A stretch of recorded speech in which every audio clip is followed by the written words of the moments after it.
ونستغفره ونؤمن به ونتوكل عليه ونعوذ بالله من شرور أنفسنا ومن سيئات أعمالنا من يهده الله فلا مضل له ومن يضلله فلا هادي له ونشهد أن لا إله إلا الله وحده لا شريك له ونشهد أن سيدنا ومولانا محمدا عبده ورسوله صلى الله تعالى على خير خلقه محمد وعلى آله وأصحابه ومن تبعهم بإحسان إلى يوم القيامة أما بعد فأعوذ بالله من الشيطان الرجيم بسم الله الرحمن الرحيم اتل ما أوحي إليك من الكتاب وأقم الصلاة إن الصلاة تنهى عن الفحشاء والمنكر ولذكر الله أكبر والله يعلم ما تصنعون صدق الله العظيم.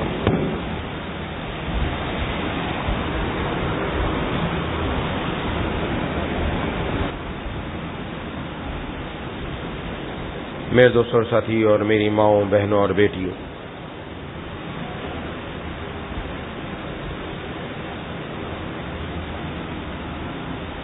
آج 21ویں سپارے کی پہلی آیت تلاوت کی ہے. الحمدللہ ادھر سے قرآن کا جو سلسلہ شروع ہوتا ہے اس میں 20 پارے مکمل ہو گئے الحمدللہ.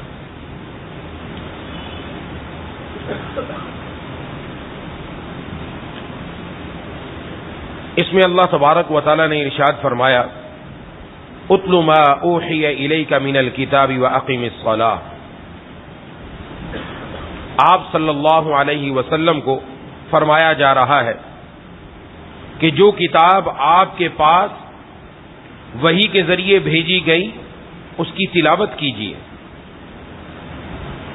واقم الصلاۃ اور نماز قائم کیجیے. ان الصلاۃ تنہی عن الفحشاء والمنکر، بے شک نماز بے حیائی اور برے کاموں سے روکتی ہے. وَلَذِكْرُ اللَّهِ اکبر، اور اللہ کا ذکر سب سے بڑی چیز ہے. وَاللَّهُ يَعْلَمُ مَا تَصْنَعُونَ، اور جو کچھ تم کرتے ہو اللہ سب کو جانتا ہے.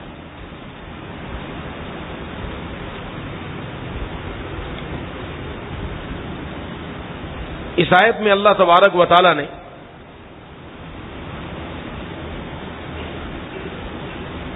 ایک عالمی نسخہ بیان فرمایا. اگر کوئی چاہتا ہے کہ میری اصلاح ہو جائے، میرے گھر والوں کی اصلاح ہو جائے، میرے ماتحت لوگوں کی اصلاح ہو جائے،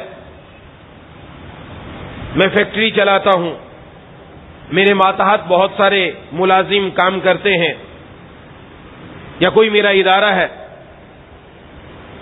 وہ لوگ ان کی اصلاح ہو جائے، ان کی تربیت ہو جائے، اس کے لیے اللہ تبارک و تعالی نے یہ نسخہ بیان فرمایا ہے.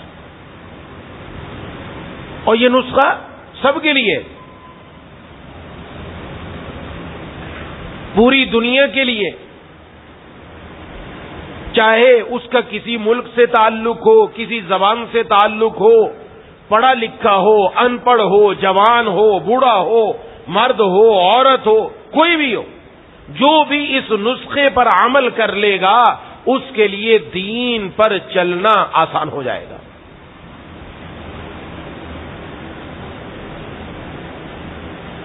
اور یہ نسخہ کسی انسان کا نہیں، اللہ تبارک و تعالیٰ کا بیان کیا ہوا، جو اللہ تبارک و تعالیٰ حکیم بھی ہیں، علیم بھی ہیں، رحیم بھی ہیں. حکیم ہیں، حکمت والے، ہر بات کی خبر اور ہر بات کے پیچھے جو مقصد وہ اس کو جاننے والے ہیں. حکیم ہے, کوئی فیصلہ حکمت سے خالی نہیں. علیم ہے, جاننے والے ہیں کہ میرے جو بندے ہیں ان کی تربیت کس بات سے ہو سکتی ہے, وہ بتایا. اور رحیم ہے, شفیق ہے, مہربان ہے, ماں باپ سے بڑھ کر اپنے بندوں پر رحم فرمانے کرنے والے اور پیار کرنے والے ہیں. تو انہوں نے جو نسخہ بیان فرمایا وہ اس کے کیا کہنے.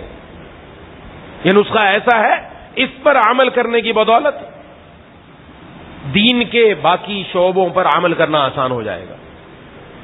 بظاہر جو رکاوٹیں نظر آتی ہیں وہ رکاوٹیں ختم ہو جائیں گی. اس میں دو اہم باتیں ارشاد فرمائی گئی. ایک قرآن کریم کی تلاوت, اور نمبر 2 اقامت صلاۃ. بات بظاہر چھوٹی سی نظر آتی ہے لیکن اس کا اثر بہت گہرا ہے. آج تک نمک کی تاثیر ختم نہیں ہوئی. بہت عرصے سے چلا آ رہا ہے, نمک اپنا اثر کرتا ہے. نمک کی تاثیر سے ہر کوئی واقف ہے, برف کی تاثیر سے ہر کوئی واقف ہے, آگ کی تاثیر سے ہر کوئی واقف ہے. جب دنیا کے اندر یہ دنیاوی چیزوں کی تاثیر ختم نہیں ہوئی تو جن چیزوں میں اللہ نے تاثیر رکھی, قرآن میں جو تاثیر رکھی, نماز میں جو تاثیر رکھی, یہ قیامت تک تاثیر رہے گی اور بندے میں آتی رہے گی. یہ ذہن میں رکھنا چاہیے, یہاں سمجھ لینا چاہیے. دو باتیں الگ الگ ہیں. جتنے بھی نیک اعمال کرتے ہیں ہم, ایک ہے اس کا اجر, ایک ہے اس کا ثواب. ہم نماز پڑھیں گے, اس پر ثواب کیا ملے گا؟ قرآن پڑھیں گے, اس پر ثواب کیا ملے گا؟ رب کی عبادت کریں گے, اس پر ثواب کیا ملے گا؟ یہ ثواب آخرت میں ملے گا, یہ ثواب جنت میں ملے گا, یہ ثواب آخرت کے ساتھ ہے. لیکن یاد رکھیے اللہ تبارک و تعالیٰ بڑے مہربان ہیں, بڑے کریم ہیں, بڑے شفیق ہیں. انسان جو عمل بھی کرتا ہے اس کا اجر تو ضرور ملے گا, اللہ اس کا اثر بھی عطا فرماتے ہیں. اس کا اثر کیا؟ دنیاوی زندگی میں, دنیاوی زندگی میں میں جو کچھ کر رہا ہوں اس کا اثر ہے. یہ یاد رکھیے, ہم جتنے بھی کام کرتے ہیں ہر ایک میں تاثیر ہے. گناہ کی تاثیر نحوست والی, ظلمت والی, تاریکی والی, اور اللہ تبارک و تعالیٰ کی فرما برداری کی تاثیر دلوں میں سکون دینے والی. اس لیے یہ ذہن میں رکھے, پہلے ہر چیز کی ایک تاثیر ہے, اور اللہ نے یہاں وہی اثر بیان فرمایا, وہی اثر بیان فرمایا جس سے اصلاح ہو جائے, گھر بدل جائے, زندگی بدل جائے, ماتحت بدل جائے, سب کی زندگیوں کے اندر ایک انقلاب پیدا ہو جائے. کہا جی یہ بڑا شریف آدمی ہے. شریف کیسا ہے؟ اس کے اندر تو نہ نماز نظر آتی ہے, نہ قرآن کی تلاوت نظر آتی ہے.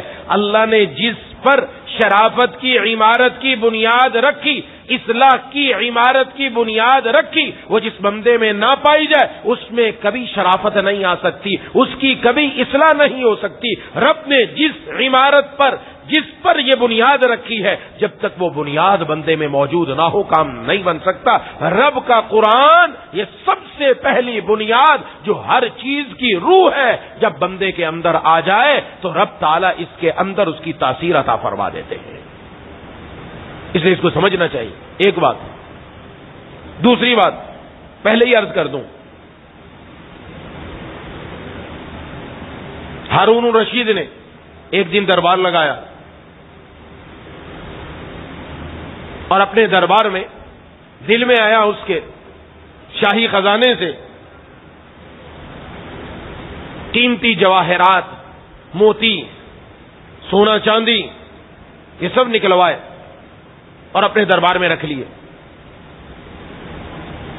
اور اعلان کیا کہ آج کے دن میری طرف سے اعلان ہے, جس نے جس چیز پر ہاتھ رکھ دیا وہ اس کی ہو گئی, جس نے جس چیز پر ہاتھ رکھ دیا وہ اس کی ہو گئی. سب جتنے بھی اس کے درباری تھے بھاگے, کسی نے سونے پر رکھا, کسی نے چاندی پر رکھا, کسی نے ہیرے جواہرات پر رکھا, جس کے دل میں جو آیا اس پر ہاتھ رکھا کہ آج بادشاہ کی طرف سے سخاوت ہے.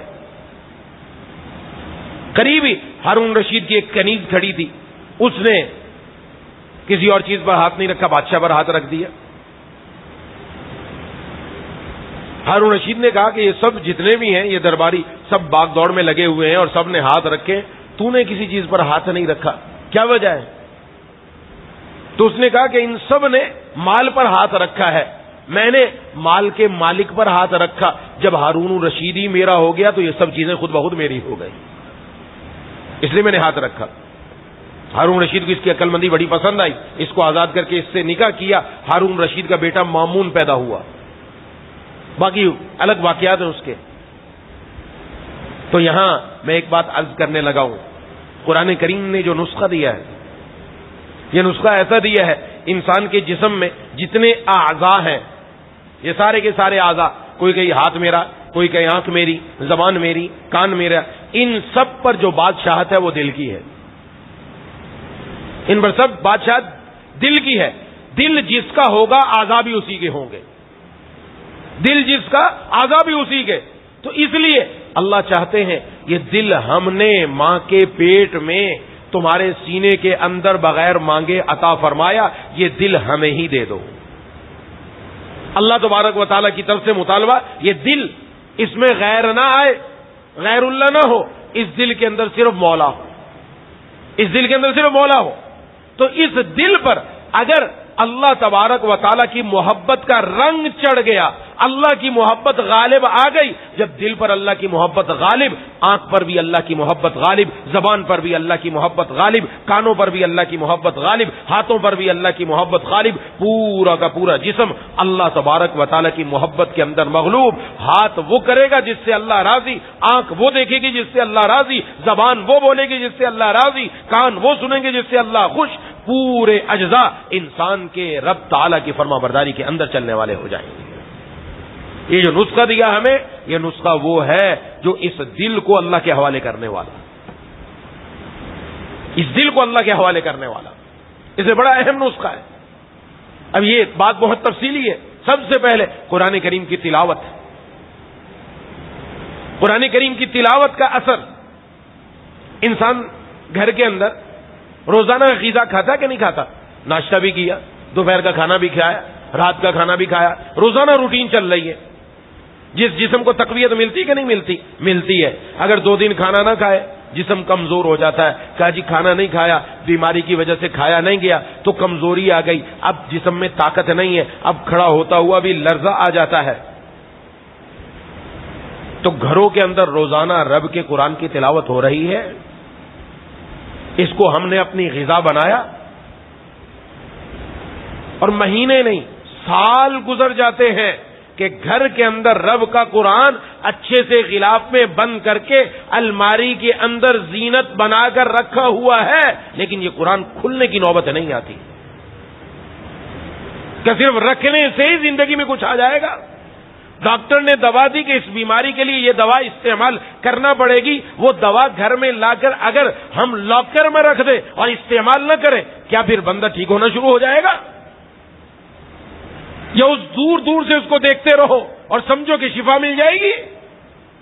یہ رب کا قرآن ہمارے گھروں میں وہ نسخہ ہے کیمیا، یہ وہ نسخہ کیمیا ہے، اس کو سننے والا کافر بھی اپنے دل کے ہاتھوں مجبور ہو جاتا ہے۔ سننے والا کافر،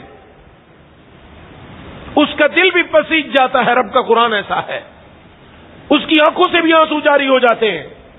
یہ رب کا قرآن ایسا ہے، اور آج بھی یہ تاثیر موجود ہے اس کے اندر۔ تو کیا مسلمان کے دل پر اثر نہیں کرے گی؟ کافر کے دل پر اثر ہو رہا ہے، مسلمان کے دل پر اثر انداز نہیں ہوگی۔ لیکن آج المیہ ہے یہ ہمارا۔ آج شکایت ہے کہ گھر گھر میں جھگڑا ہے، گھر گھر میں بے چینی ہے، گھر گھر میں بے سکونی ہے، رزق کے اندر برکت نہیں ہے۔ بیٹا والد کے سامنے آنکھیں نکال کر کھڑا ہے، بیٹے اور باپ کی بنتی نہیں ہے، آپس میں جھگڑا ہے، باپ بیٹے کا چہرہ دیکھنا بھی گوارا نہیں کرتا۔ ایسے ایسے گھرانے کہ مہینے ہو گئے باپ نے بیٹے کو سلام نہیں کیا۔ یہ صرف بات نہیں کر رہا میں، باپ نے بیٹے کو سلام نہیں کیا، مہینے گزر گئے، اجازت نہیں ہے سلام کرنے کی، بات کرنے کی۔ باپ بیٹا ہیں، آپس میں اتنی نفرتیں ہیں، شوہر اور بیوی کی نہیں بن رہی، گھر میں بھائی کی بھائی سے نہیں بن رہی، بھائی کی بہنوں سے نہیں بن رہی، ہر ایک اپنی میں کا بت لے کر الگ کھڑا ہے. یہ گھروں کے اندر جھگڑے، یہ گھروں میں فساد، یہ گھروں میں سب کچھ. اگر اس سے پہلے تھوڑا سا پیچھے چلے جائیں، تھوڑا سا پیچھے جا کر اگر ہم اپنے والدین، دادا دادی، نانا نانی، ان کی زندگیوں کو ٹٹولے تو وہاں ہمیں نظر آئیں گے جھگڑے کم تھے، لیکن گھروں کے اندر اتفاق، اتحاد، محبتیں. بیٹے کے دل میں والد کی عظمت ہوا کرتی تھی، والد کے دل میں بیٹے کے اوپر شفقت ہوا کرتی تھی، میاں بیوی میں سچی محبت ہوا کرتی تھی، بہن بھائی ایک دوسرے پر اپنی جانیں نچھاور کر دیا کرتے تھے. اور آج وہی بہن بھائی ایک دوسرے کا خون چوسنے کے لیے بیٹھے ہوئے ہیں. یہ ہمارے گھروں کا حال ہے. وجہ کیا ہے؟ موٹی سی وجہ اگر دیکھ لی جائے، موٹی سی، اور تو جو وجہ آئیں گی، لیکن جو قرآن نے اصلاح کا نسخہ دیا ہمیں، اس میں پہلی شرط ہی مفقود ہے ہمارے گھروں سے. قرآن نکل گیا ہمارے گھر سے. پہلے گھر کا ہر فرد قرآن پڑھتا تھا، چاہے مرد ہو چاہے عورت، چاہے جوان ہو چاہے بوڑھا. روزانہ قرآن کی گھر میں تلاوت ہوا کرتی تھی. ہر ایک قرآن کھول کر قرآن کریم کو پڑھا کرتا تھا. اس قرآن کی برکتیں ہمارے گھروں میں ہوا کرتی تھیں. اس کا اثر یہ تھا کہ گھر کے اندر ایک ایک فرد پر اس کا اثر جاتا تھا. جناب نبی کریم صلی اللہ علیہ وسلم نے حدیث میں مثال دی ہے، یہ ان قریب میں عرض کر دوں گا، یہ معمولی بات نہیں عرض کی. آپ صلی اللہ علیہ وسلم نے بڑی اہم بات ارشاد فرمائی. قرآن کریم کو اپنی زندگی میں لانے والا، جو قرآن پڑھنے والا ہے، قرآن پر عمل کرنے والا ہے، جس کی زندگی میں یہ دونوں چیزیں ہیں، تو فرمایا اس کی مثال سنگ ترے کی ہے کہ جس کا ذائقہ بھی اچھا ہے اور اس کی خوشبو بھی بڑی اچھی ہے، دور تک جاتی ہے. جس کی زندگی میں رب کا قرآن آ جائے، پڑھنے والا ہو اور عمل کرنے والا ہو، اس کی مثال سنگترے کی ہے. اور جو صرف قرآن پڑھتا ہے، صرف قرآن عمل نہیں ہے، تھوڑا اس کی مثال کھجور کی ہے جس کی خوشبو نہیں ہوتی، اس کی خوشبو دوسرے تک جاتی نہیں. جو عمل کرنے والا اس کی خوشبو دوسرے تک جا رہی ہے. امام نافع رحمت اللہ علیہ جو ایک قاری گزرے ہیں، وہ جب قرآن کریم تلاوت کیا کرتے تھے ان کے منہ سے خوشبو نکلا کرتی تھی. واقعتاً لوگ خوشبو سونگا کرتے تھے. ایسے ایسے لوگ گزرے. یہ قرآن کریم اللہ کا کلام ہے. ہم نے اس کو چھوڑ کر جو کچھ ہمارے ساتھ ہے وہ ہم نے دیکھ لیا. یہ چھوڑ کر جو دنیا کے اندر مصائب آفات آئیں وہ ہمارے سامنے ہے. لیکن جب قرآن سے تعلق جوڑا ہم نے. کب جوڑا؟ کورونا کے زمانے میں. کورونا کے زمانے میں قرآن سے تعلق جوڑا اور زیادہ جوڑا. ہر گھر میں تراویح کا اہتمام، نماز کا اہتمام، رب کی طرف رجوع بڑھا کہ نہیں بڑھا؟ یہی تو دو باتیں بتائی گئی ہیں. کیا بات؟ قرآن کریم کی تلاوت اور نماز کی اقامت، یہ دونوں شروع ہو گئی. نماز کی اقامت بھی شروع ہو گئی اور قرآن کی تلاوت بھی شروع ہو گئی. اللہ نے ساری دنیا ایک ایسے چیز سے جو بالکل نظر آنے والی نہیں، دوربین سے، خوردبین سے نظر آنے والی اس کیڑے سے ایسی ڈری، ایسی خوفزدہ ہوئی، سب بند ہو گئے کہ رب تعالیٰ نے یہاں کرم نوازی فرمائی کہ اللہ تبارک و تعالیٰ نے وہ کرم نوازی فرمائی. سب نے آنکھوں سے دیکھا، ساری دنیا نے کہا اور ہماری حکومتوں نے کہا کہ ہمیں جس نقصان کا خدشہ تھا وہ نہیں ہوا. رب تعالیٰ نے قرآن کی بدولت، نماز کی بدولت وہ بلا ہی ہم سے ٹال دی. آج بھی موجود ہے الحمدللہ. کچھ عرصے کے لیے ہمارے ہاں پابندی تھی، لیکن اس کے بعد ملنا جلنا، اس کے بعد نمازوں کا اہتمام، اس کے بعد درس قرآن، سب کچھ چلتا رہا. لیکن الحمدللہ سب اللہ تبارک و تعالیٰ کے فضل و کرم سے اللہ نے سب کو صحت کی نعمت عطا فرما کے رکھی. یہ ہم دیکھتے ہیں، اللہ تعالیٰ دکھاتے ہیں. اس قرآن سے اب بھی رشتہ جوڑنے کی ضرورت ہے. اس قرآن سے اب بھی تعلق قائم کرنے کی ضرورت ہے. جب تک وہ قرآن سے تعلق نہیں جڑے گا کام نہیں بنے گا. محبوب کبریا خاتم الانبیاء سرکار دو عالم صلی اللہ علیہ وسلم نے احادیث میں بڑی عجیب و غریب قرآن کریم کے فضائل بیان فرمائے. اگر ہم ان کو اپنی زندگی میں لے لیں تو دیکھیں کام بن جائے. لیکن یہاں ایک بات عرض کر دوں، قرآن کریم سورہ یاسین صبح بعض حضرات پڑھتے ہیں، سورہ یاسین کے فضائل آئے ہیں، عرض کر دوں گا.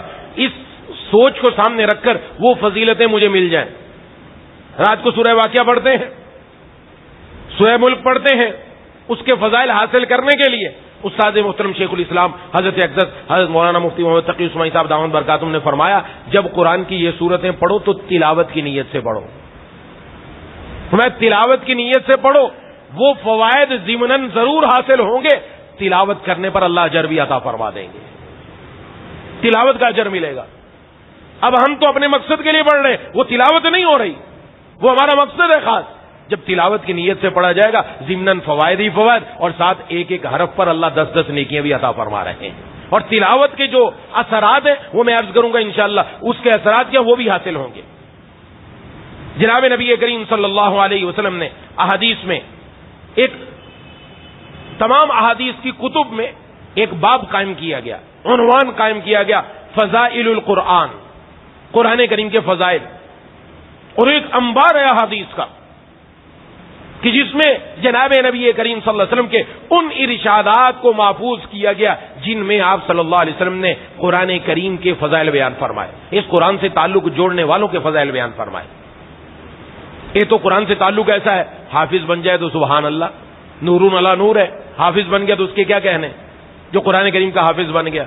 چلو حافظ نہ بنے، کم از کم قرآن ناظرہ بات تجوید پڑھنا تو آئے، تجوید کے ساتھ اس انداز میں پڑھنا آئے جو انداز جناب نبی کریم صلی اللہ علیہ وسلم نے ہمیں بتلایا، اس کی بھی ہمارے ہاں بہت ہی کمی ہے، بہت کمی۔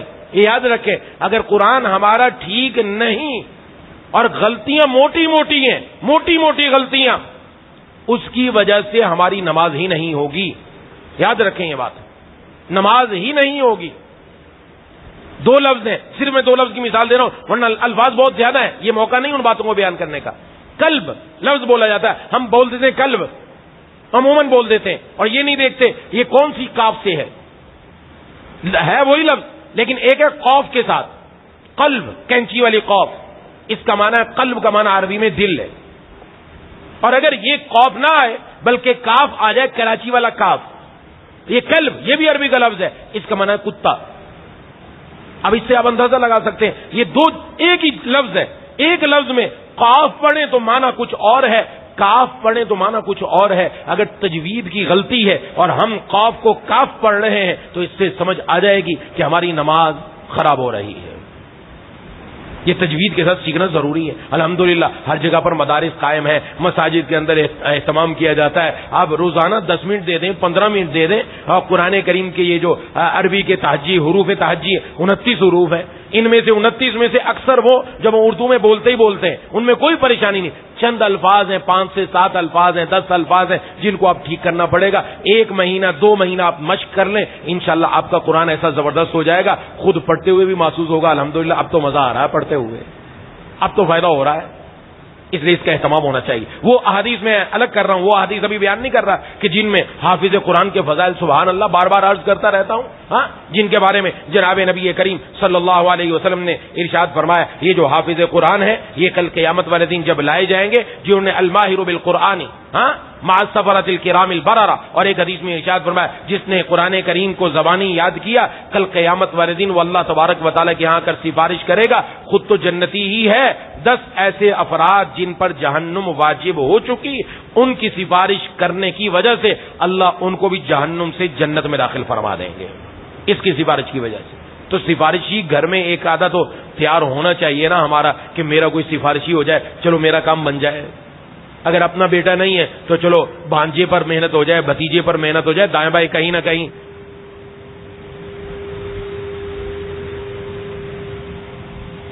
کسی نہ کسی پر ہم محنت کر لیں کہ میری وجہ سے کوئی اگر قرآن کا حافظ بن جائے گا تو انشاءاللہ قیامت والے دن بھولے گا بھی نہیں مجھے، وہ بھی کام بنا دے گا۔ تو بہرحال یہ ایک بہت طویل احادیث ہے، ان میں جناب نبی کریم صلی اللہ علیہ وسلم نے ارشاد فرمایا لا حسد الا علی اثنین، حسد کسی پر نہیں، 2 آدمیوں پر۔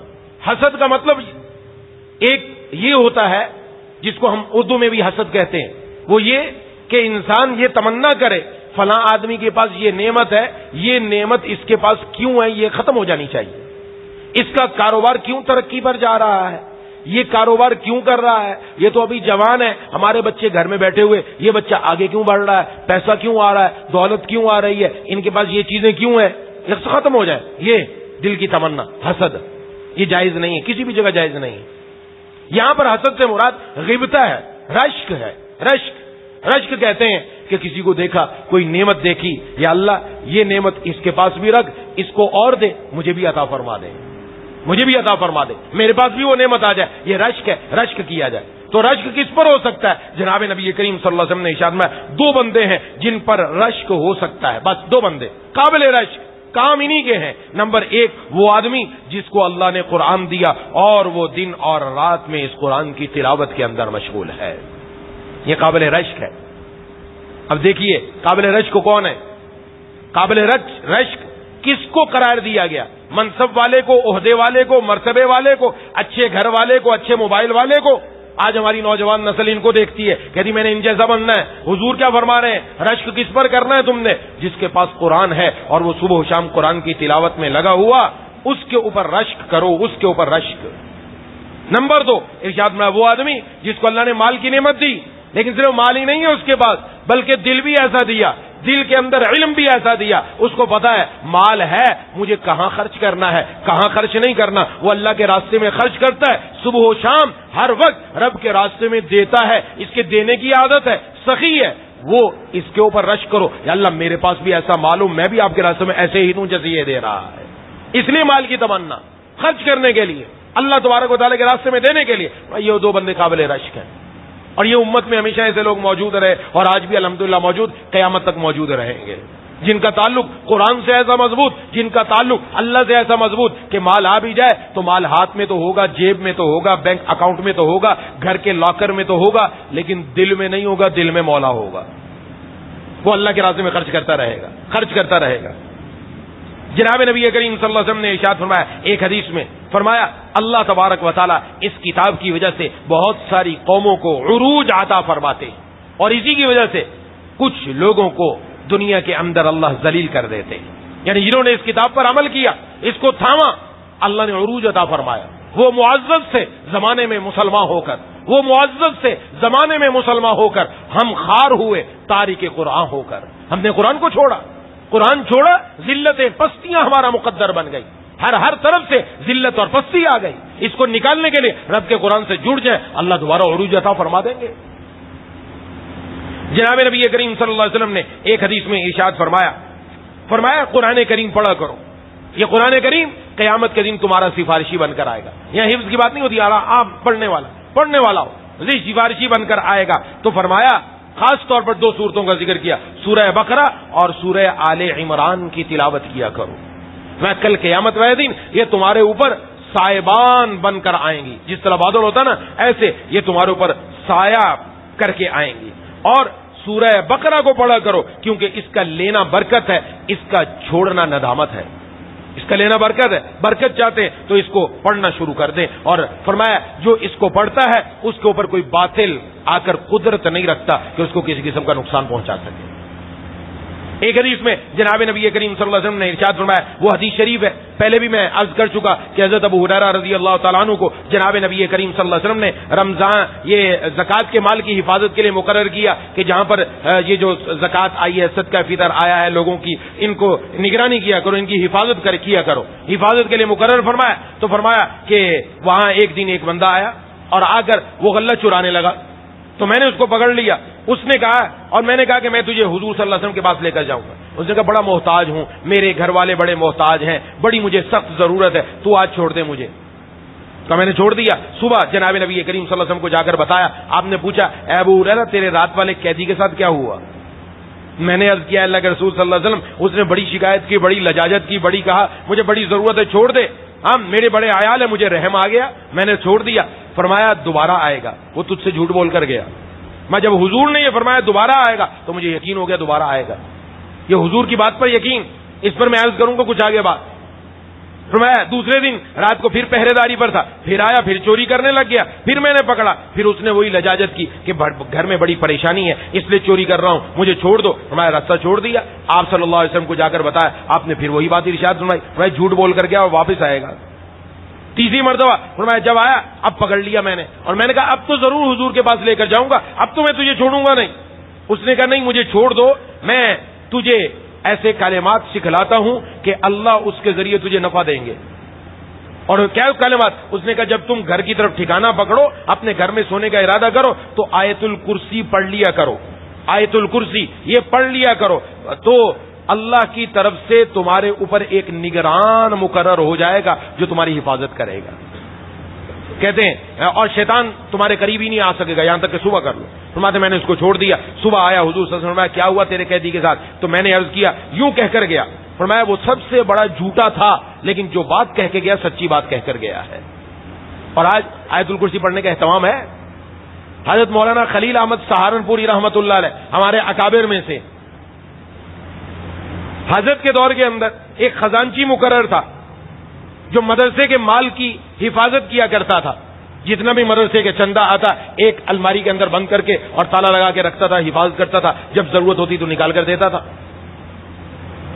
تو ایک دن صبح بھاگتا ہوا ہے، کہا کہ حضرت آج عجیب واقعہ ہوا. کہا کیا واقعہ ہوا؟ کہا میری روزانہ کی عادت ہے میں آیت الکرسی پڑھ کر تالے کے اوپر دم کر کے سوتا ہوں، کیونکہ حدیث ہے سامنے. کس کا فرمان ہے؟ محبوب کبریا خاتم الانبیاء سرکار دو عالم صلی اللہ علیہ وسلم کا. یہاں عرض کر دوں، آج ڈاکٹر کی بات پر ہمیں 100% یقین ہوتا ہے کہ ڈاکٹر نے کہا ہے ایسا ہی ہو جائے گا، لہذا یہ دوا استعمال کرنی ہے. کسی عامل کے پاس چلے جاؤ، یہ مسئلہ ہے، وہ بتا دے صبح سویرے اٹھ کر تو نے یہ کام کرنا ہے، صبح فجر میں اٹھے گا بھی اور اٹھ کر وہ کام بھی کرے گا، یقین کے ساتھ کرے گا. اور یہاں بتانے والے کون ہیں؟ یہاں بتانے والے وہ ہیں جن کی زبان سے سوائے وحی کے کچھ نہیں نکلتا. وہ ہیں ہمارے محبوب کبریا، اللہ تبارک و تعالیٰ کے پیارے، انبیاء کے سردار، خاتم الانبیاء سرکار دو عالم صلی اللہ علیہ وسلم، جنہوں نے ان کی بات پر یقین رکھا. اللہ نے ویسا کیا کہ میرا یقین تھا کہ رات کو میری آنکھ کھلی تو میں نے دیکھا چور آئے ہوئے ہیں اور اس الماری کے تالے کو توڑ رہے ہیں. میں نے کہا بچوں ساری کوشش کر لو، دیکھتا ہوں تم کیسے تالا توڑتے ہو. پھر میں دوسری طرف کروٹ کر کے سو گیا. پھر آنکھ کھلی، پھر لگے پڑے تھے کہ صبح تک لگے رہے. میں اللہ کا بڑا فضل ہو گیا، تالا توڑ ہی نہیں سکے، ویسے ہی واپس جانا پڑ گیا. ایک نہیں کئی واقعات ہیں. اور آج ہمیں ضرورت ہی نہیں، ہم بس ٹھیک ہے دنیا کے دوسرے اسباب اختیار کرتے ہیں. تین چیزیں یہاں آگے یہ بات تو عرض کر رہا ہوں، 3 چیزوں کا معمول بنا لیں تو حفاظت ہی حفاظت. ہر قسم کے جادو سے، آسیب سے، جنات سے، نظر سے، ہر چیز سے حفاظت. نمبر 1 آیت الکرسی، اس کا معمول بنا لیں. نمبر 2 قل اعوذ برب الناس.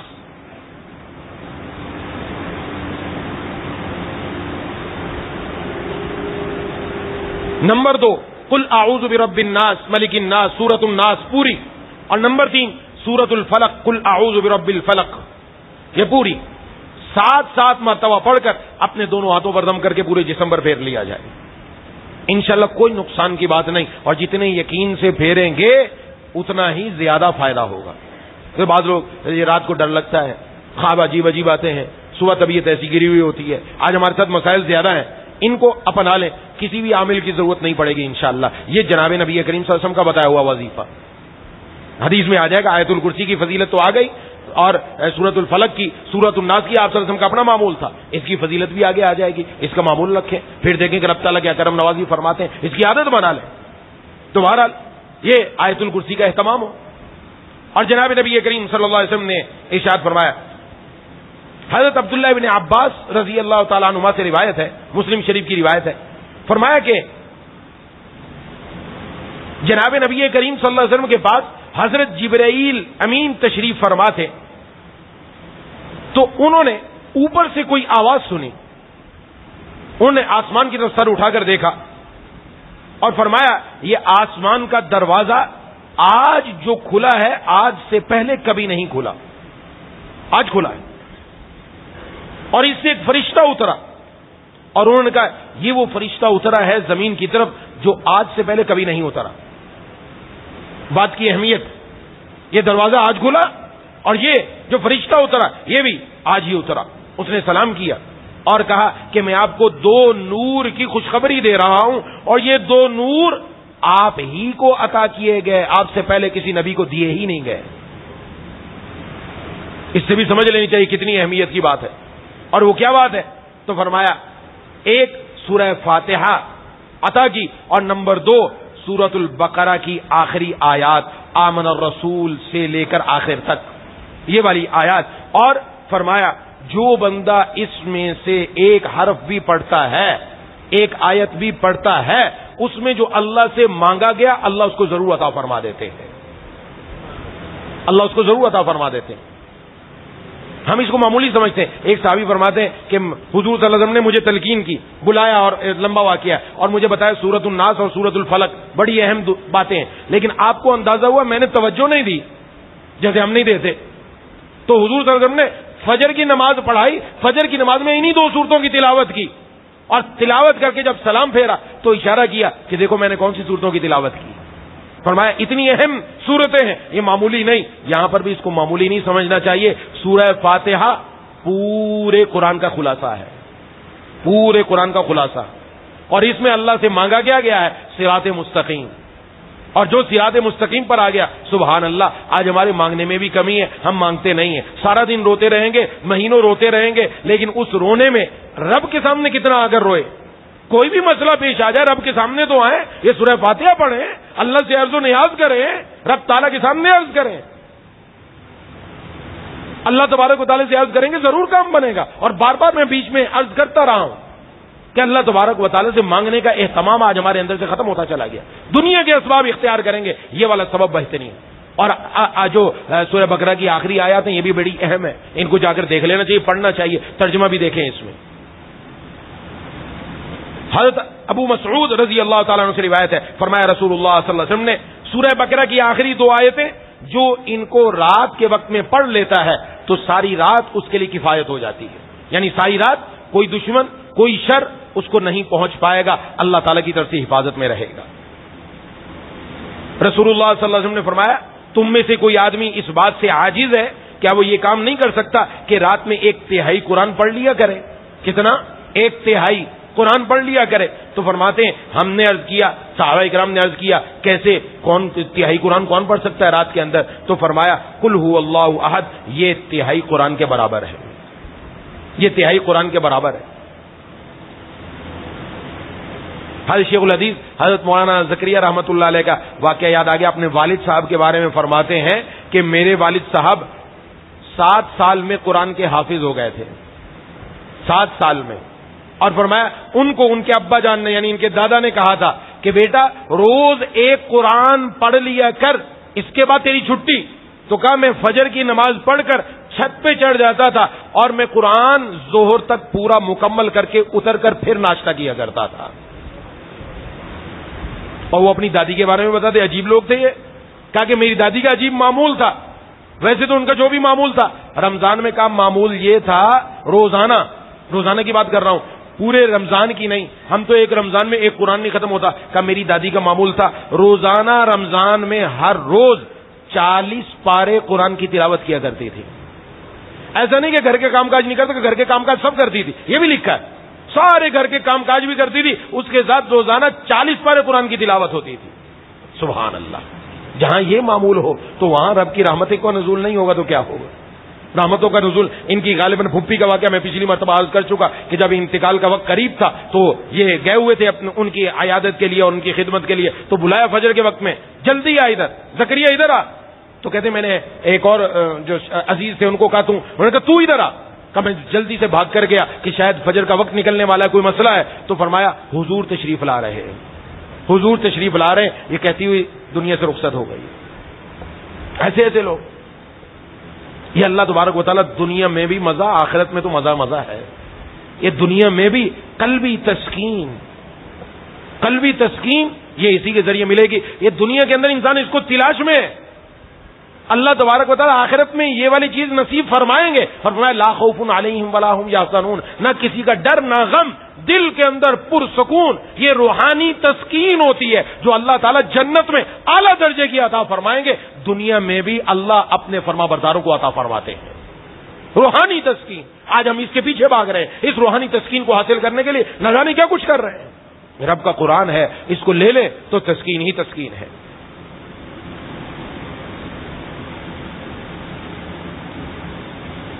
تو سورہ قل هو اللہ احد کی عادت بنا لے. خواتین سے بھی درخواست ہے, مردوں سے بھی درخواست ہے. اب ہمارے کتنے گھنٹے ضائع ہو جاتے ہیں فضول باتوں کے اندر.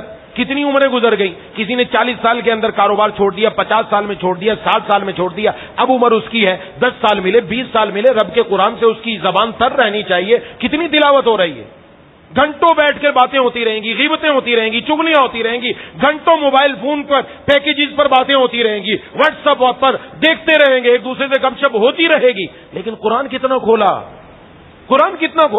کتنا پڑھا. خدا کے لیے عرض کر رہا ہوں، خدا کے لیے یہ ان سب چیزوں سے دوری اختیار کریں. یہ چیزیں میں پھنسانے والی ہیں.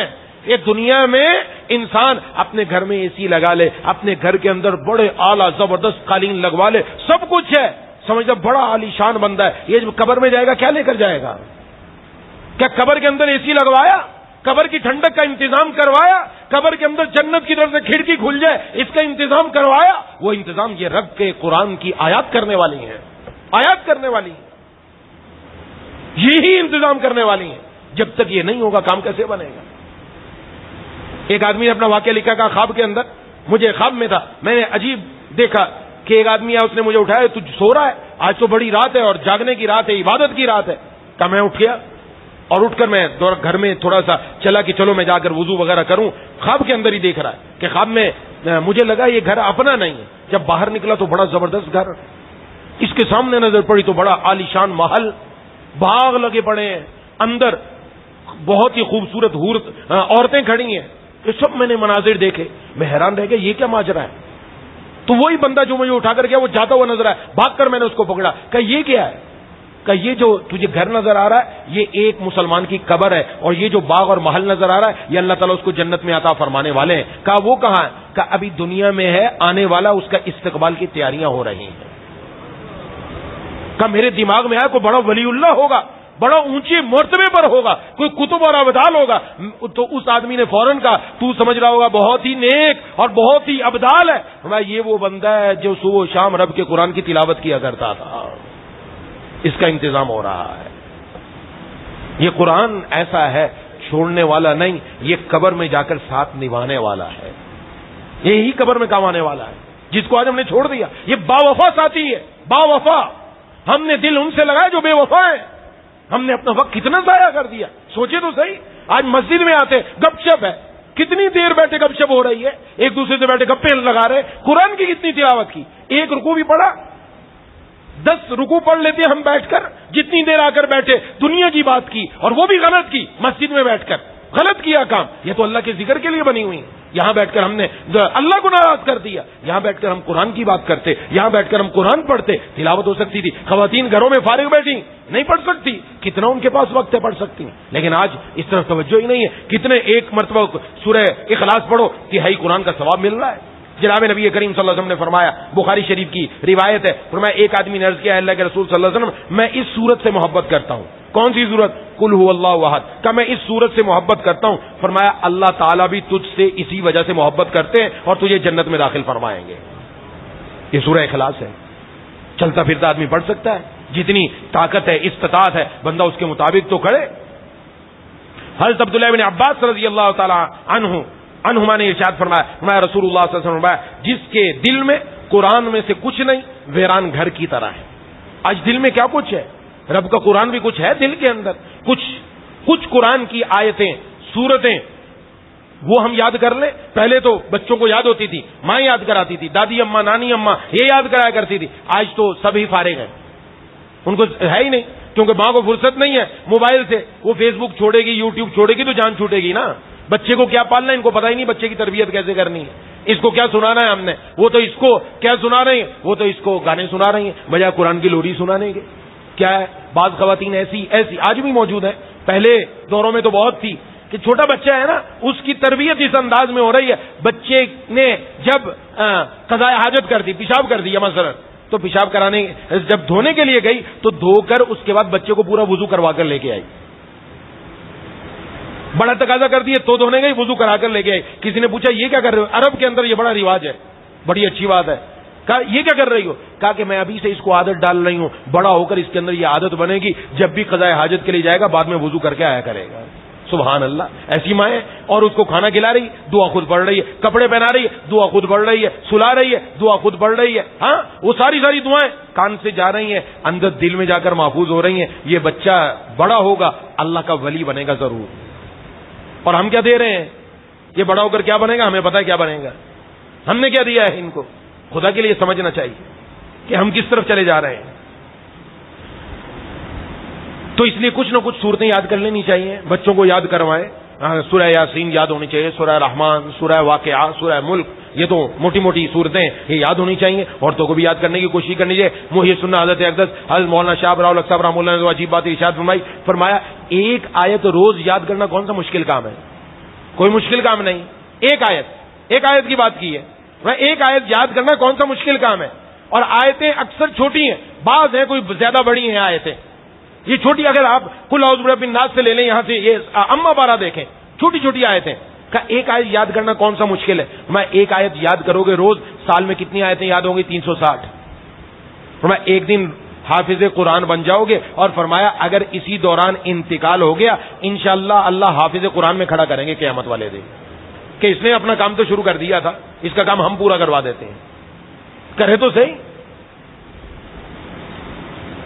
حضرت ابو سعید رضی اللہ تعالیٰ عنہ سے روایت ہے، فرمایا رسول اللہ صلی اللہ علیہ وسلم نے، اللہ تعالیٰ فرماتے ہیں جس کو میرے ذکر سے قرآن نے مشغول کر دیا، قرآن میں مشغول رہا اور مجھ سے دعا مانگنے کا موقع نہیں ملا، رب کا قرآن پڑھ رہا ہے، فرمایا میں جو مانگنے والوں کو دیتا ہوں اس سے کہیں زیادہ اس بندے کو عطا کروں گا کہ میرے قرآن کے ساتھ جڑا ہوا ہے، اس سے زیادہ عطا کیا جائے گا. اور فرمایا اللہ کے کلام کو فضیلت ایسے ہے جیسے اللہ کو پوری مخلوق پر فضیلت ہے. ساری مخلوق پر اللہ کو کیا فضیلت؟ اللہ بادشاہوں کے بادشاہ، اللہ کا کلام بھی کلاموں کا بادشاہ، جس کے پاس آ گیا تو سبحان اللہ، نور علی نور ہے. اس کو کیا مل گیا؟ بہت بڑی دولت مل گئی جو اللہ تعالیٰ اس کو عطا فرمانے والے ہیں. سورہ ملک کے بارے میں حضرت ابو ہریرہ رضی اللہ تعالیٰ عنہ سے روایت ہے، فرمایا کہ قرآن کریم میں ایک سورت ہے 30 آیات والی، وہ بندے کے لیے سفارش کرے گی یہاں تک کہ اللہ اس کی مغفرت فرما دیں گے. اور فرمایا کہ وہ کون سی سورت ہے؟ فرمایا وہ تبارک الذی بیدہ الملک، سورۃ الملک ہے. حضرت عبداللہ بن عباس رضی اللہ تعالیٰ عنہ سے روایت ہے، فرمایا کہ نبی کریم صلی اللہ علیہ وسلم کے بعد صحابہ کرام انہوں نے کہیں خیمہ لگایا تو وہ قبر پر لگ گیا، پتہ نہیں چلا، نیچے قبر تھی. تو جب وہ اس میں بیٹھے تو اچانک ان کو سنائی دیا کہ اندر کوئی بیٹھا سورہ تبارک الذی کی تلاوت کر رہا ہے، سورہ ملک کی تلاوت ہو رہی ہے. اندر سے آواز آئی، یہاں تک کہ اس نے پوری سورت پڑھ لی. کہا ہم نبی صلی اللہ علیہ وسلم کے پاس آئے، آپ کو بتایا، فرمایا یہی تو وہ سورت ہے جو عذاب روکنے والی ہے، اور یہی تو وہ سورت ہے جو اللہ کے عذاب سے نجات دینے والی ہے. کیا بہترین بات ہے. اس کی عادت بنا لیں بھائی، اس کو اپنی روزمرہ کے معمولات میں شامل کر لیں. جناب نبی کریم صلی اللہ علیہ وسلم نے ارشاد فرمایا جو بندہ صبح 3 مرتبہ اعوذ باللہ السمیع العلیم من الشیطان الرجیم،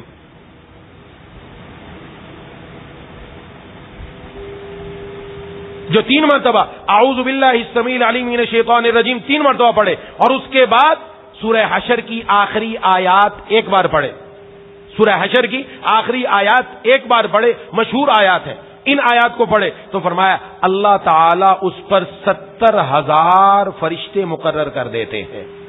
کتنے فرشتے مقرر ہو گئے؟ 70,000 فرشتے جو اس کے لیے دعا کرتے رہتے ہیں شام تک، اور اگر وہ شام کو پڑھے 70,000 فرشتے صبح تک دعا کرتے رہتے ہیں. تو ہم نے 70,000 فرشتوں کو دعا میں بٹھایا کہ نہیں بٹھایا؟ کوئی لمبا کام ہے؟ یہ تو معمولی کام ہے، بچوں کو بھی سکھانا چاہیے. صبح سویرے اٹھ کر گھر کی خاتون بھی پڑھے، بچے بھی پڑھے، مرد بھی پڑھے، سب نے 70,000 فرشتوں کو دعا میں بٹھا دیا. سبحان اللہ. فرشتوں کی دعا کہاں پہنچے گی؟ قبول ہوگی کہ نہیں ہوگی؟ کام بنے گا کہ نہیں بنے گا؟ بڑا آسان عمل ہے. حدیث میں جناب نبی کریم صلی اللہ علیہ وسلم نے فرمایا یہ سورۃ الحشر کی آخری آیات بڑی فضیلت ہے ان کی. اور جناب نبی کریم صلی اللہ علیہ وسلم نے ارشاد فرمایا دلوں کو زنگ لگ جاتا ہے جس طرح لوہے کو زنگ لگ جاتا ہے جب اس کو پانی لگ جائے. عرض کیا گیا اللہ کے رسول صلی اللہ علیہ وسلم دل کا زنگ کیسے اترے؟ فرمایا موت کا ذکر کثرت سے کرو، قرآن کی تلاوت کثرت سے کرو، اللہ دل کا زنگ اتار دیں گے. یہ میں بتا رہا تھا قرآن کریم کی تلاوت کی تاثیر، اس کا اثر دنیا میں اللہ یہ عطا فرما رہے ہیں کہ دنیا میں شیاطین سے حفاظت، فلاں پڑھ لی، مال کی حفاظت، دکان کی حفاظت، جان کی حفاظت، گھر کی حفاظت، کاروبار کی حفاظت، یہ دنیا میں اثر ہے. اور قرآن کریم کی تلاوت کرنے سے دنیا میں اثر، اللہ دل کا زنگ اتار دیں گے. دل کا زنگ، دل کو زنگ لگا نافرمانی سے، رب کے احکامات توڑنے سے، یہ دل کو زنگ لگ گیا. اس کو اتارنے کا طریقہ کیا؟ اللہ تبارک و تعالیٰ کے قرآن کی تلاوت، اور تلاوت ہوتی چلی جائے گی، دل کا زنگ اترتا چلا جائے گا، دل کا زنگ اترتا چلا جائے گا. اس کو اپنے معمول میں بنانا چاہیے کہ قرآن کریم کی دنیا کی کوئی ایسی کیمیکل موجود نہیں جو ہمارے دل کا زنگ اتار دے. یہ صرف رب کا قرآن ہے جو دل کا زنگ اتارے گا. جناب نبی کریم صلی اللہ علیہ وسلم نے ارشاد فرمایا، حضرت عطا بن ابی رباح رحمہ اللہ فرماتے ہیں مجھے یہ بات پہنچی کہ حضور نے فرمایا جو سورہ یاسین دن کی ابتدا میں پڑھتا ہے اس کی ساری ضروریات پوری کر دی جاتی ہیں۔ یہ میں عرض کر چکا کہ اس کو تلاوت کی نیت سے پڑھیں تو اللہ تعالیٰ کیا ارشاد فرماتے ہیں۔ حضرت عبداللہ بن مسعود رضی اللہ تعالیٰ عنہ سے روایت ہے، فرمایا کہ جس نے سورۃ الواقعہ ہر رات میں پڑھی اس کو کبھی فاقہ نہیں ہوگا۔ جتنے یقین سے پڑھیں گے یقیناً فاقہ نہیں ہوگا، یقیناً عادت بنا لیں، گھر میں ہر ایک کو بتائیں۔ اور حضرت عبداللہ بن مسعود رضی اللہ تعالی عنہ اپنی بیٹیوں کو یہ کہا کرتے تھے کہ رات کو روزانہ اس کی تلاوت کیا کرو، پہلے تلاوت کرو اس کے بعد آرام کرنا ہے۔ آج گھروں میں معمول ہے کیا؟ بچیوں کو بھی معمول بنائیں، گھر کی خواتین کا بھی معمول ہونا چاہیے، پوچھتی رہتی ہیں کوئی ایسا وظیفہ ہو کہ شوہر کی روزی کے اندر برکت آ جائے، برکت کا اس سے بڑھ کر اور کیا وظیفہ ہو۔ جناب نبی کریم صلی اللہ علیہ وسلم نے فرمایا تم میں سے کوئی ایک اس کی طاقت نہیں رکھتا روزانہ 1000 آیت کی تلاوت کر لیا کرے، 1000 آیت کی تلاوت کر لیا کرے۔ تو عرض کیا کہ کون ہے جو 1000 آیت کی روزانہ تلاوت کر لے؟ فرمایا تم یہ طاقت نہیں کر رکھتے کہ تم سورہ الحاکم التکاثر کی تلاوت کر لیا کرو، چھوٹی سی صورت ہے سورہ الحاکم التکاثر، سورۃ التکاثر، اس کی تلاوت کر لو، اللہ 1000 آیت پڑھنے کا ثواب عطا فرما دیں گے۔ یہ جناب نبی کریم صلی اللہ علیہ وسلم نے کیا کیا چھوٹے چھوٹے نسخے عطا فرما دی۔ حضرت انس رضی اللہ تعالیٰ سے روایت ہے، اور قرآن سے کیا شغف ہے، کیا قرآن کا مقام ہے، یہ اس حدیث سے دیکھیے۔ رسول اللہ صلی اللہ علیہ وسلم نے حضرت ابی بن کعب رضی اللہ تعالیٰ سے فرمایا کہ اللہ تعالیٰ نے مجھے حکم دیا ہے کہ آپ ابی کو کہیں کہ وہ آپ پر قرآن کی تلاوت کرے۔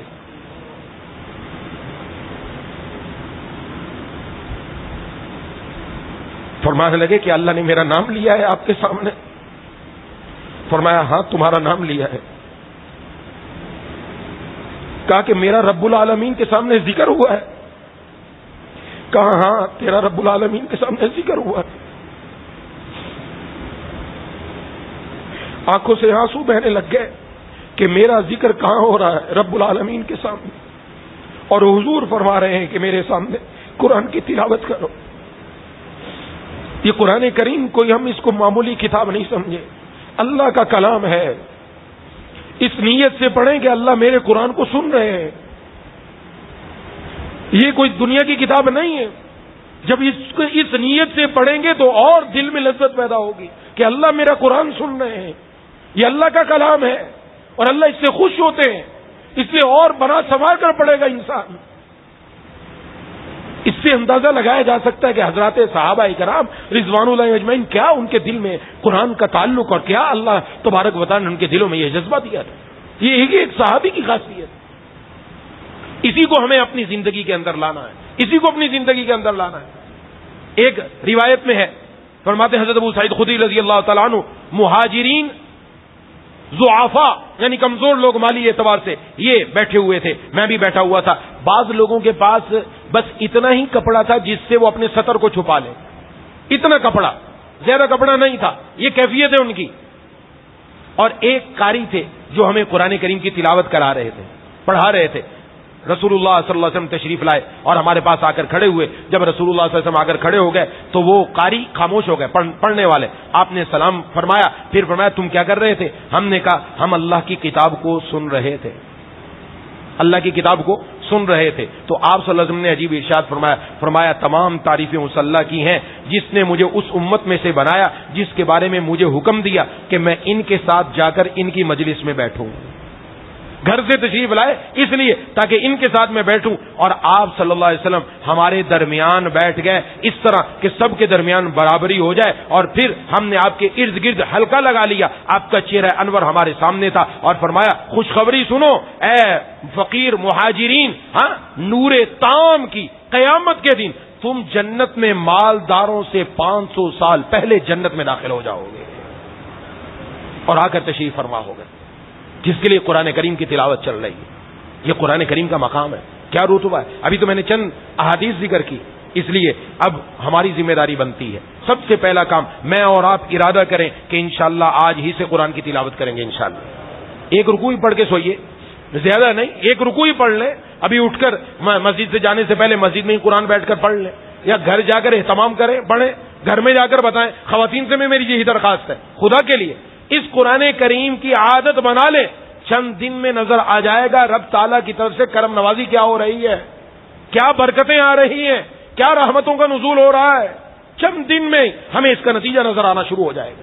عادت بنا لیں اس کی. اور اگر کوئی قرآن پڑھا ہوا نہیں تو وہ پڑھنے کی عادت بنائے، سیکھنے لگ جائے. چند منٹ روزانہ نکال لے. 10 منٹ میں نے عرض کیا، 15 منٹ کوئی مشکل کام نہیں. صبح کو نکالو، دوپہر کو نکالو، رات کو نکالو. اگر آپ کو کوئی نہیں مل رہا پڑھنے والا ہمیں بتاؤ، ہم آپ کے لیے مہیا کریں گے انشاءاللہ کہ قرآن کریم آپ پڑھیں. عورتیں بھی، عورتوں کے اندر یہ بہت ہی کمی پائی جاتی ہے. انہوں نے کسی بوڑھی اماں سے قرآن پڑھا ہے اور مجہول قرآن پڑھا ہے، بس ویسے ہی پڑھنا ہی ہے اور شوق نہیں. کئی بار میں نے کہا کہ قرآن کریم آپ اپنا صحیح کریں، لیکن عورتوں میں شوق پیدا نہیں ہو رہا، اپنے اندر شوق پیدا کریں. بچیوں میں بھی قرآن کریم تجوید کے ساتھ پڑھنے والی ہے. اور روزانہ عادت ہو صبح سویرے اٹھ کر سب سے پہلے رب کا قرآن پڑھا جائے گا انشاءاللہ. جب رب کا قرآن ہوگا اللہ کی طرف سے رحمتوں کا ضرور نزول ہوگا انشاءاللہ. بقیہ بتائے اگلے مرتبہ عرض کروں گا. دعا ہے کہ اللہ تعالیٰ مجھے اور آپ کو ان باتوں پر عمل کرنے کی توفیق عطا فرمائے. آخر دعوانا الحمدللہ رب العالمین. بعد میں بانٹنے. بسم اللہ الرحمن الرحیم. الحمدللہ رب العالمین الرحمن الرحیم مالک یوم الدین. ایاک نعبد و ایاک نستعین اهدنا الصراط المستقیم صراط الذین انعمت علیہم غیر المغضوب علیہم ولا الضالین. اللهم صل على سيدنا ومولانا محمد وعلى آل سيدنا ومولانا محمد وبارك وسلم. مولا کریم الہ العالمین یا ارحم الراحمین یا ذا الجلال والاکرام یا ارحم الراحمین یا مولا کریم. اللہ لا الہ الا هو الحی القیوم لا الہ الا انت سبحانک انی کنت من الظالمین. لا الہ الا اللہ وحدہ لا شریک لہ احدا صمدا لم یلد ولم یولد ولم یکن لہ کفوا احد. مولا کریم الہ العالمین ارحم الراحمین یا ذا الجلال والاکرام یا ارحم الراحمین. یا اللہ جو کچھ میں نے کہا سب نے سنا، میرے کہنے میں سب کے سننے میں اخلاص پیدا فرما دیجیے. یا اللہ جو آپ نے قرآن میں ایک عالمی نسخہ ارشاد فرمایا، یا اللہ اپنی اصلاح کا، اپنی تربیت کا، اپنے آپ کو سنوارنے کا، یا اللہ اس نسخے پر عمل کرنے کی توفیق عطا فرما دیجیے. یا اللہ ہمارا مل بیٹھنے کا مقصد یہ کہ ہمارے اندر نیکیوں کا اضافہ ہوتا چلا جائے، گناہ نکلتے چلے جائیں. یا اللہ جو کچھ ہم نے سنا اس پر عمل کرنے والا بنا دیجیے. یا اللہ قرآن کریم کو جتنا ہو سکے، جتنی ہمارے اندر استطاعت اور طاقت ہے اتنا زبانی یاد کرنے کی بھی توفیق عطا فرما دیجیے. مولا کریم الہ العالمین ارحم الراحمین یا ذا الجلال والاکرام. یا اللہ روزانہ گھروں میں مرد عورت، بچوں کو، بچیوں کو، جوانوں کو، بوڑھوں کو، سب کو قرآن کریم کی تلاوت کرنے کی توفیق عطا فرما دیجیے. اے الہ العالمین اے ارحم الراحمین یا ذا الجلال والاکرام ہماری، ہمارے والدین کی، بیوی بچوں کی، بہن بھائیوں کی، دوستوں احباب کی، تمام رشتہ داروں کی، اہل پاکستان کی، پوری امت مسلمہ کی مغفرت فرما دیجیے. اے الہ العالمین اے ارحم الراحمین یا ذا الجلال والاکرام. یا اللہ یا ارحم الراحمین ایک ایک بال گناہوں میں جکڑا ہوا ہے. یا ارحم الراحمین یا غیاث المستغیثین یا رجاء المؤمنین یا الہ العالمین. یہ آپ کے بندے آپ کے در پر حاضر ہیں. اے الہ العالمین ہمارے ہاتھ آپ کے دربار میں اٹھے ہوئے ہیں، گردنیں جھکی ہوئی ہیں، دلوں میں ندامت ہے. مولا کریم اے الہ العالمین ہم جو اپنا وقت ضائع کرتے ہیں، جو اپنا وقت دنیا کے فضول کاموں کے اندر لگاتے ہیں، یا اللہ ان سب سے جان چھڑوا کر قرآن کریم سے قلبی تعلق نصیب فرما دیجیے، محبت والا تعلق نصیب فرما دیجیے. قرآن کی لذت ہمیں نصیب فرما دیجیے، قرآن کا پڑھنا ہمیں نصیب فرما دیجیے، قرآن کو دیکھنا ہمیں نصیب فرما دیجیے، قرآن کا سننا ہمیں نصیب فرما دیجیے. اور سننے، دیکھنے اور پڑھنے کی لذت اور ذائقہ مولا کریم ہمارے دلوں میں نصیب فرما دیجیے. اے الہ العالمین اے ارحم الراحمین یا ذا الجلال والاکرام. یا اللہ بالغ ہونے کے بعد سے اب تک جو ہم سے نافرمانیاں ہوئیں، جان بوجھ کر، بھول کر، ہمارے علم میں ہے یا نہیں ہے، یا اللہ محض اپنے فضل سے سب معاف فرما دیجیے. جتنے بھی لوگ یہاں بیٹھے ہیں، جتنی بھی خواتین آئی ہیں، ہم سب کے دلوں میں جتنی جائز تمنائیں سب پوری فرما دیجیے. حاسدین کے حسد سے، شریروں کے شر سے ہم سب کی حفاظت فرما لے، نظر بد سے ہم سب کی حفاظت فرما لے. ہم سب کے تمام مسلمانوں کے تمام کاروبار کی، جان مال عزت آبرو کی حفاظت فرما دے. مولا کریم حلال مال کمانے کی اور اپنے مال کی پوری زکوٰۃ نکالنے کی توفیق عطا فرما. یا اللہ تاکہ ہمارا مال محفوظ رہے، ہمارا مال چوری سے محفوظ رہے۔ مولا کریم چوری سے محفوظ رہنے کے لیے جو مال کمانے کی شرط، جو مال میں خرچ کرنے کی شرط، وہ پورا کرنے کی توفیق عطا فرما۔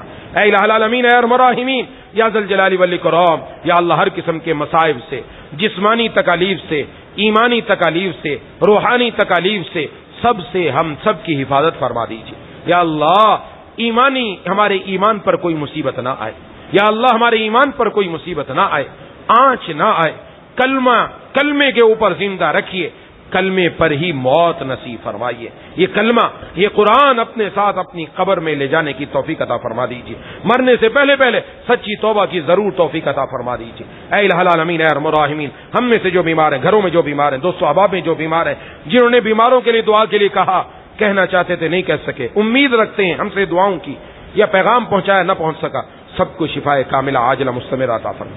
جو مقروض ہیں ان کو قرضوں سے رہائی نصیب فرما، جو بے روزگار ہیں ان کو حلال برکت والا روزگار عطا فرما، جن کو حلال روزگار میسر ہے ان کی روزی میں خوب برکت عطا فرما۔